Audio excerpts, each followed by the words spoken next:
Hello everyone. आज हम पढ़ेंगे, अभी क्या पढ़ेंगे? ट्रम्प 2.0। ठीक है ना? 8 नवंबर 2024। ठीक है ना? इससे पहले 2016 में भी आए थे ना। और उस फेज में हम लोग का क्या चल रहा था? डिमोनेटाइजेशन हुआ था। ठीक है ना? तो बहुत ही मेजर इवेंट हुआ था। और दूसरा क्या हुआ था? ट्रम्प का आगमन। ठीक है ना? डिमोनेटाइजेशन के बाद सोच इंडिया कहाँ चले गया? नया इंडिया बनाने में चले गया। ठीक है ना? उसके बाद जीएसटी लेके आया। फिर उसके बाद क्या हुआ कि राम मंदिर बनते गया। उसके बाद आर्टिकल 370। ठीक है ना? चीजें बढ़ते जा रही है। ठीक है ना? Make in India, digital India, startup India. ठीक है ना? ठीक है, आगे बढ़ते जाए। उसके बाद 2019 में फिर से मोदी जी आए, फिर 2024 में भी मोदी जी आ गए। बट यहाँ पे फिर ट्रम्प का 4 साल जो था बड़ा खतरनाक था। पूरा एज ऑफ अनसर्टेनिटी टाइप का था। ठीक है ना? क्योंकि यहाँ पे हुआ भी ये था। क्या हुआ था? इस फेस में एक और चीज भी हुआ था, जिसको क्या बोलते हैं? कोविड-19। ठीक है ना? उसके कारण भी हुआ था। लेकिन जब ट्रम्प 1.0 को अगर हम देखें तो इतना अनसर्टेनिटी था। ठीक है ना? जो कि ऐसे लगता था कि ट्विटर में चल रहा है। और ये स्टार्ट करते थे बाबा, ट्रेड वॉर स्टार्ट कर दिया था। और न्यू न्यू एग्रीमेंट कर रहे थे अलग अलग कंट्री के साथ। ठीक है ना? क्योंकि ट्रम्प बाबा का कहना था कि ट्रेड में अपने को क्या हो रहा है? घाटा हो रहा है। और इस ट्रेड वॉर में सबसे ज्यादा जो इफेक्टिव था वो था चाइना वर्सेस यूएसए का। ठीक है? अलग अलग एग्रीमेंट भी हुआ था, जैसे कि साफ्टा हो गया, जिसमें यूएसए, कनाडा और मैक्सिको का ट्रेड डील हुआ था। ठीक है ना? और लेकिन सबसे ज्यादा इफेक्टिव क्या था? चाइना को क्या बोल दिया था? Currency manipulator. ठीक है ना? और वर्ल्ड ट्रेड ऑर्गेनाइजेशन का जो मिसयूज कर रहा है, ये हो रहा है, एलिगेशन लगाया था, बहुत सारा ट्रेड वॉर कर दिया था, बहुत सारा रिस्ट्रिक्शन कर दिया था। तो आज जो हो रहा है, फिर से ट्रम्प का रिटर्न आ रहा है। तो कहा जा रहा है कि फिर से एक जो ट्रेड, ग्लोबल ट्रेड को उल्टा सीधा करने का नया तरकीब लेके आएगा। क्योंकि उसने बोला ही है अपने पॉलिसी में। ठीक है? कि मेरा पॉलिसी क्या है भाई? सिंपल है। क्या? मेगा है मेरा पॉलिसी। ठीक है?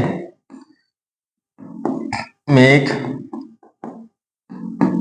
America great again. इसका मतलब क्या है, समझ रहे हो? कि अभी मेरा पूरा फोकस है यूएसए। एक जो यूएसए जो ग्लोबल लीडर कहला रहा था, लीडर, अब वो खुद इनवर्ड देखने की कोशिश कर रहा है। इनवर्ड। ठीक है ना? थोड़ा थोड़ा सा क्या, रूल को खुद ही वायलेट करने का सोच, वायलेट तो नहीं बोलूंगा, रूल को अपनी तरफ मोल्ड करने का सोच रहा है। थोड़ा सा जो फेस हो रहा है एंटी ग्लोबलाइजेशन का।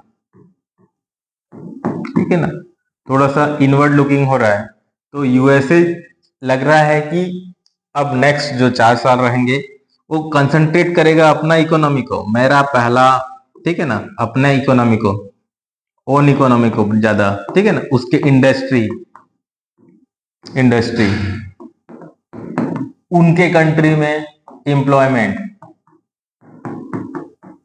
तो इसके कारण एक बहुत बड़ा इशू जो भी लड़ाई किए थे इलेक्शन में, वो था इमिग्रेशन का पॉलिसी का।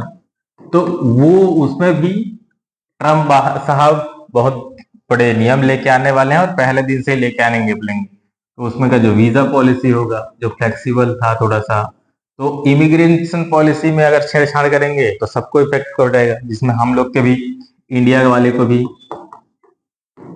इफेक्ट करेगा। ठीक है, तो ये वाला हो गया, ट्रेड वाला हो गया। और जो सबसे इंपॉर्टेंट चीज था, अब ग्लोबल लीडरशिप से अगर थोड़ा सा बाहर जाएगा तो यूएन का जो इंस्टीट्यूशन है उससे भी थोड़ा सा बाहर निकलने की कोशिश करेगा। लास्ट टाइम में हम लोग ने देखा था यूनेस्को से अपने आप को पुल आउट कर दिया था। ठीक है, दूसरा आपको पता चलेगा जो क्लाइमेट चेंज का जो बात हो रही थी, ठीक है ना, उसमें भी ज्यादा इंटरेस्ट नहीं दिखाया था, जैसे कि पेरिस एग्रीमेंट। तो यहाँ पे भी क्या होगा कि थोड़ा सा नेगेटिव जोन में जा सकते हैं। ठीक है ना, यहाँ पे भी उस लेवल का मूवमेंट नहीं देखेगा। तीसरा जो सबसे कंसर्निंग बात क्या है कि यूएस के लिए कि वो जो जो एबॉर्शन लॉ से लेके जो वुमन डाइवर्सिटी,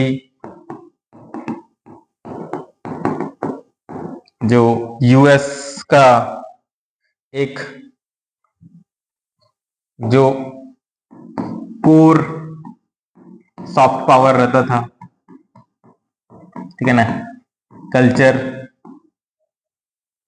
ठीक है ना, उस उसमें भी आपको मिलेगा कि प्रॉब्लम दिखेंगे। जैसे कि अभी हम लोग को समझ में आ रहा है कि 4B एक मूवमेंट स्टार्ट हो गया है। ठीक है ना, इनके टाइम में ही स्टार्ट हुआ था मी टू मूवमेंट।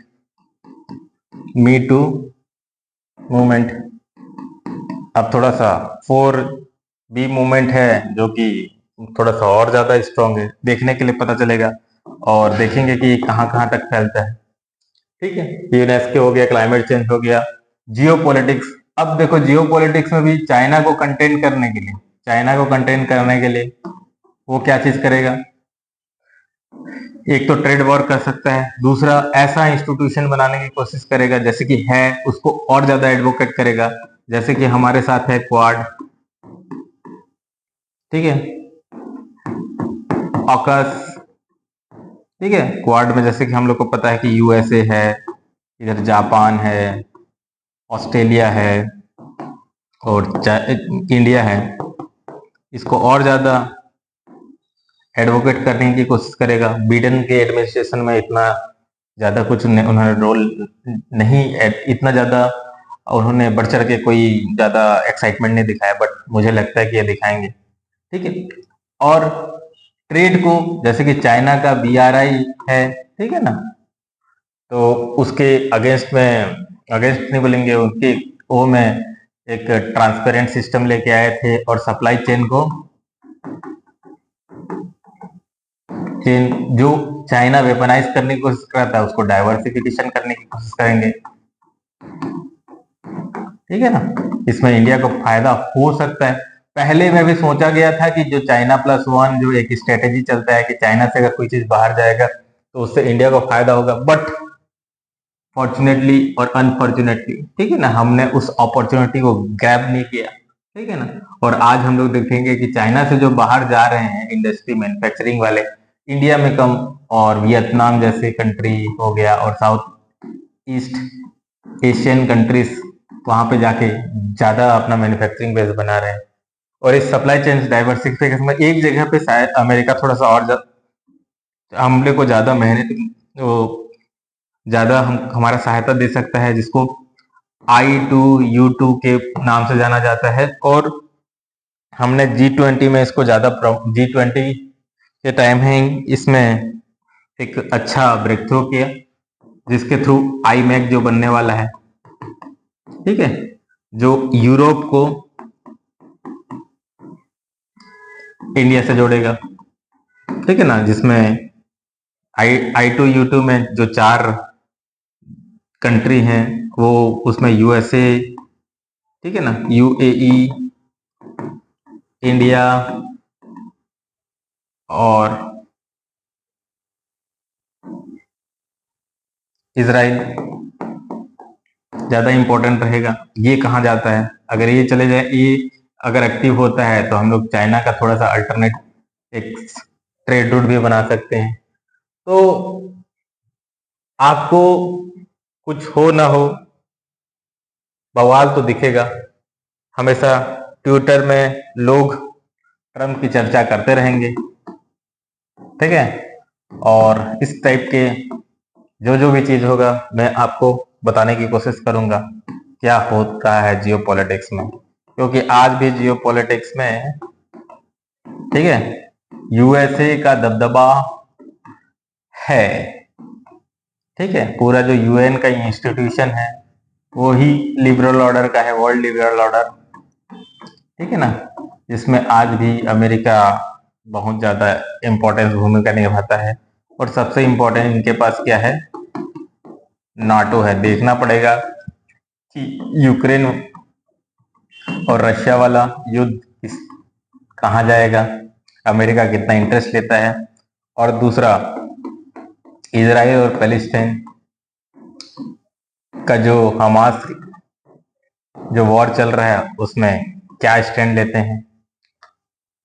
तो बहुत ही अनसर्टन वर्ल्ड है, तो ट्रम्प के आ जाने के कारण और अनसर्टन हो चुका है, ठीक है। तो देखना होगा कैसे करके हम लोग समझेंगे और वर्ल्ड को डिकोड करने की कोशिश करेंगे। Thank you.